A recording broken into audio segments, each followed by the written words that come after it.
नमस्कार मित्रांनो, जय शिवराय. शेतकऱ्याची आत्ताची व्यवस्था आणि सध्याची परिस्थिती बघता त्याने केलेल्या कष्टाला जर असा भाव मिळत असेल तर आत्ता विचार करावा लागतोय, खरंच आपला देश कृषीप्रधान आहे का? काय म्हणले?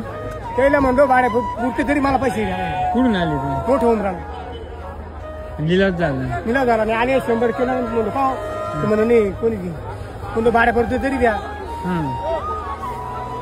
तरी नाही दिले ना. किती भाजी होती?